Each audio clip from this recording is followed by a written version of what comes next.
Hello guys, welcome to our channel. This is Teja. ప్రస్తుతం మనతో పాటు సీనియర్ జర్నలిస్ట్ జగదేవ్ గారు ఉన్నారు. నమస్తే సార్. నమస్తే అండి. సో బీజేపీ అధ్యక్షులు బండి సంజయ్ గారు ముఖ్యమంత్రి రేవంత్ రెడ్డి గారికి ఒక లేఖ రాయడం జరిగింది. సో ఆ లేఖలో దేన్ని ఉద్దేశించి విషయాలు ఉన్నాయి? అదే మిడ్మానేరు నిర్వాసిత బాధితుల కోసం రాశారు లేఖ. అంటే ఎప్పటి నుంచో పెండింగ్లో ఉంది. అంటే తెలంగాణ సాకారం అవ్వక ముందు నుంచి కూడా కాంగ్రెస్ ప్రభుత్వం హయాం నుంచి కూడా మిడ్మానేరు నిర్వాసితుల కోసం, ఆ బాధితుల కోసం ఏది పట్టించుకోవట్లేదు. తెలంగాణ సాకారం అయిన తర్వాత పూర్తి చేస్తాము.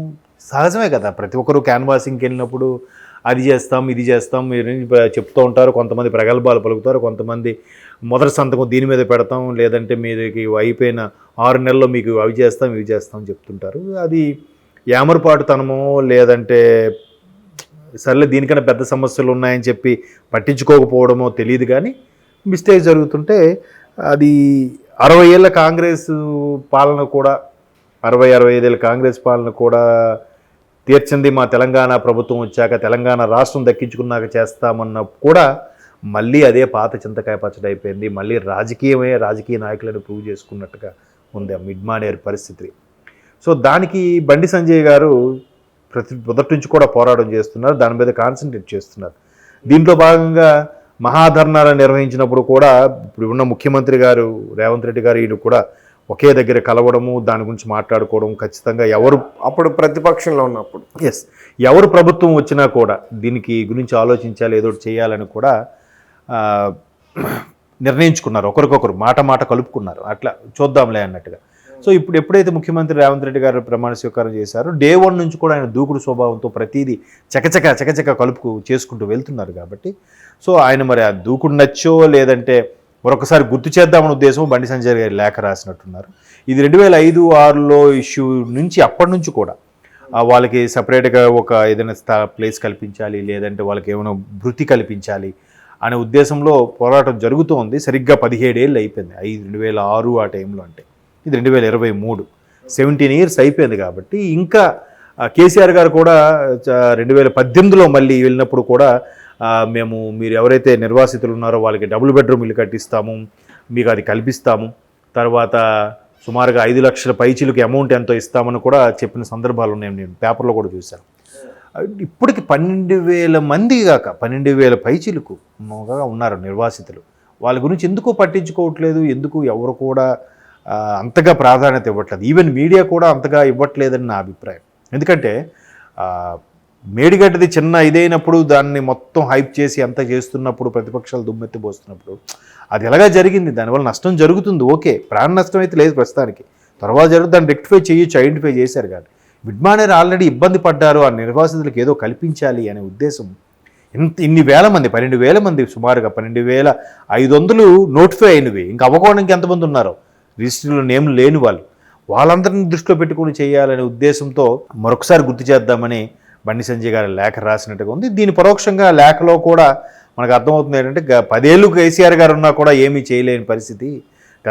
మా తెలంగాణ ఉద్యమం చేసి సాధించుకున్నామని చెప్పిన కేసీఆర్ గారు ఈ విధంగా విస్మరించడం ఎంతవరకు కరెక్ట్ అనేది కూడా బండి సంజయ్ గారు దుమ్మెత్తిపోసారు. ఇప్పుడు మరలా మీరు కూడా కేసీఆర్ గారు లాగా చెయ్యొద్దు, మరో కేసీఆర్ మీరు అవ్వద్దు అని గుర్తు చేసే విధంగా ఆ లేఖ సారాంశం కనిపిస్తోంది.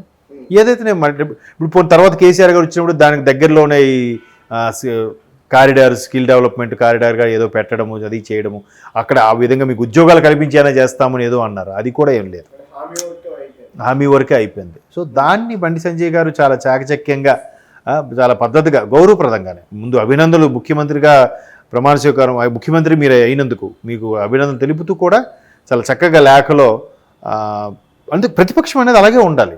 నేను మొదటి నుంచి చెప్పేది అదే, ప్రతిపక్షం అనేది చూసుకుంటే కానీ ప్రధానంగా వీళ్ళిద్దరు శత్రువులు అవ్వాలి, బండి సంజయ్ గారు కానీ రేవంత్ రెడ్డి గారు కానీ. ఎందుకంటే పైన ఉన్న పార్టీలు 2 భద్రశత్రువులు కాబట్టి. అవును, రాజకీయ పరంగా అవును అలాగే ఉండాలి.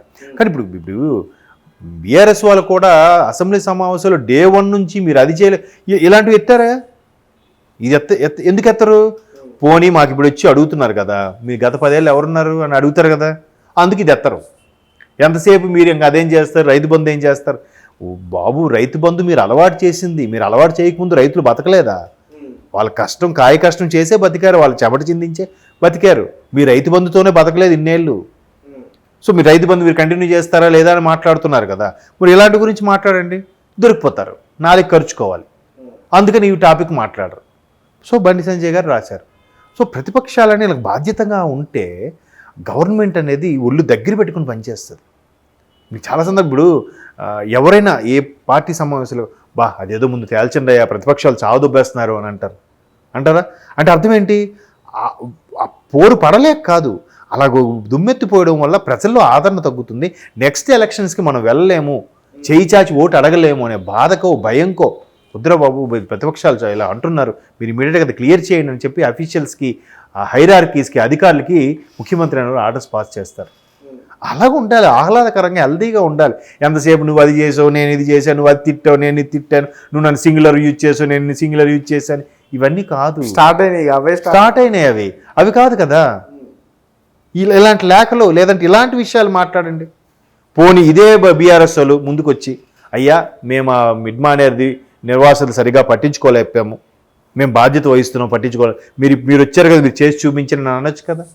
అది అనరు, దొరికిపోతారు. వెనకటికి నేను బాగా గుర్తొచ్చింది, ఒక ఎగ్జాంపుల్ చెప్తా. కిరణ్ కుమార్ రెడ్డి గారి గవర్నమెంట్ ఉన్నప్పుడు ఒక పర్టికులర్ ఒక పేపర్లో ఒక ఆర్టికల్ వచ్చింది, అంటే ఇప్పుడు సందర్భం వచ్చింది కాబట్టి చెప్తున్నా.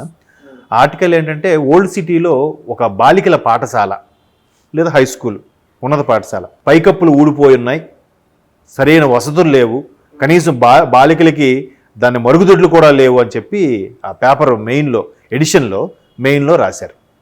ఓకే, రాశారు, బాగుంది. అంటే ఇదంతా కిరణ్ కుమార్ రెడ్డి గారి ప్రభుత్వ వైఫల్యము అని వాళ్ళ ఉద్దేశం కదా. కిరణ్ కుమార్ రెడ్డి గారు వచ్చి 6 నెలల్లో సంవత్సరం అయ్యింది, మరి అంతకుముందు 5 ఏళ్ళు ఎవరున్నారు? ఉన్నారు కదా, వాళ్ళేం చేశారు కదా. మరి అదే పేపర్ వాళ్ళు వారి గురించి రాయాలి కదా. నువ్వు ఇలా కిరణ్ కుమార్ రెడ్డి గారు తప్పు అని చెప్తున్నావు అంటే ముందు ప్రభుత్వం మీదే కదా, మరి మీరేం చేశారు? సడన్గా బాలికలకి పైకప్పులు ఊడిపోయి గట్రా అయిపోవు కదా, వసతులు పోవడం ఉండవు కదా, ముందు నుంచే లేదు దానికి. ఈరోజు మీరు వేరే కిరణ్ కుమార్ రెడ్డి గారి ప్రభుత్వం కాబట్టి మీకు ఇవి కనబడుతున్నాయా, ముందు కనబడలేదా? అంటే అలా ఉంటుంది మీడియా కూడా. కొంత మీడియా, అందరూ కాదు. మీకు ఆ పేపర్ ఏంటో టీవీ అంటే మీకు ఎప్పటికీ అర్థమై ఉంటుంది. అంటే అలాగా మీరు అది చేయలేదు ఇది చేయలేదు కాదు, ముందు ప్రభుత్వం ఏది ఉంది మీరు చేయాలి కదా, మరి అది కదా వాస్తవం.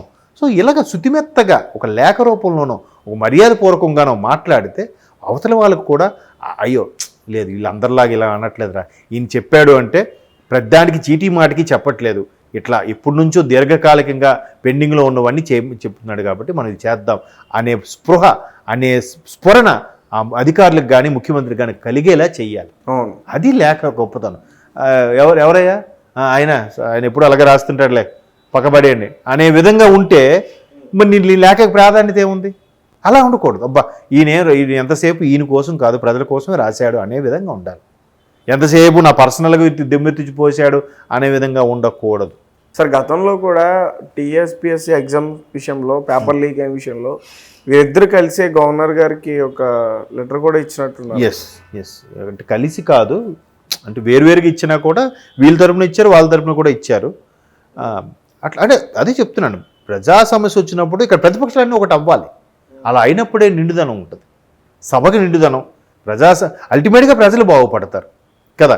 ఇప్పుడు ఇది కూడా మహాధర్నాలో ఇద్దరు కలిసి పార్టిసిపేట్ చేయడము కలుసుకోవడం అయ్యింది కాబట్టి మళ్ళీ ఒకసారి గుర్తు చేసి సార్ ఇట్లా ఉంది మీకు మళ్ళా గుర్తు చేస్తున్నాను, వాళ్ళకి ఇప్పటికైనా అని ఎందుకు చెప్పాడు? మీరు శరవేగంతో అన్ని పనులు చేస్తున్నారు కాబట్టి మీ పద్ధతి నచ్చింది, మీ అధికారం వచ్చింది కాబట్టి మీకు శుభాకాంక్షలు చెప్తూ శుతిమెత్తగా పాయింట్అవుట్ చేసి చూపించి చెప్పగలగాలి. కానీ వచ్చిందిలే ఆడెప్పుడు అలాగే అంటుంటాడులే అనే విధంగా ఉండకూడదు. అప్పుడే పనులు కూడా అవుతాయి, లేదు ఆయన చెప్పింది వాస్తవమే అని అనిపిస్తుంది. అల్టిమేట్గా ఆ నిర్వాసితులు బాధితులు లాభపడతారు, ఉపయోగపడతారు. సరే అసెంబ్లీలో బీజేపీ వాళ్ళు ఎవరో కనిపించట్లేదు. అది ఇంకా ప్రమాణ స్వీకారం చేసినట్లేరు కదా, ఎందుకంటే ప్రొటెం స్పీకర్గా మన ఎవరు అక్బరుద్దీన్ గారు ఉన్నప్పుడు బీజేపీ వాళ్ళకి అది నచ్చలేదు కదా. ఆయన చేతుల మీదుగా ప్రమాణ స్వీకారం మేము చేయమన్నట్టుగా బాయ్కట్ చేశారు. ఎందుకు నచ్చలేదు? ఎప్పుడు ఎంఐఎం బీజేపీ ఎడమొహం పెడమొహమే కదా. సో ఆయన సమక్షంలో మేము ప్రొటెం స్పీకర్గా ఉన్నప్పుడు మేము ప్రమాణ స్వీకారం చేయమనుకుని బీజేపీ ఎమ్మెల్యే ఎవరు వెళ్ళలేదు. మేబీ ప్రమాణ స్వీకారం అవ్వలేదని వెళ్ళలేదేమో. ఇంకా కొంతమంది ప్రమాణ స్వీకారం ఇప్పుడు స్పీకర్తో ప్రమాణ స్వీకారం ఇది చేయాలి. అది అవుద్దా అవదా? అవుతుంది. తర్వాత వాళ్ళు అవకాశం ఉన్నప్పుడు ప్రమాణ స్వీకారం చేసుకోవాలి, ఆ పత్రాల మీద సంతకం పెట్టాలి. తర్వాత స్పీకర్ గారి సమక్షంలో స్పీకర్ గారి ఛాంబర్లో వెళ్ళి ప్రమాణ స్వీకారం చేసి సంతకం చేస్తారు. ఏముంది? మరి ఆయన ఉన్న రోజుల్లో వీళ్ళు అలా బయటే ఉంటారా?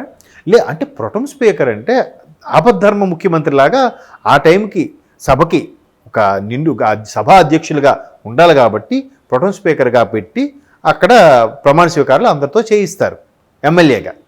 ఓకే, సో అక్కడ ఆయనకి అది ఇచ్చారనే విషయం వీళ్ళకి నచ్చలేదు.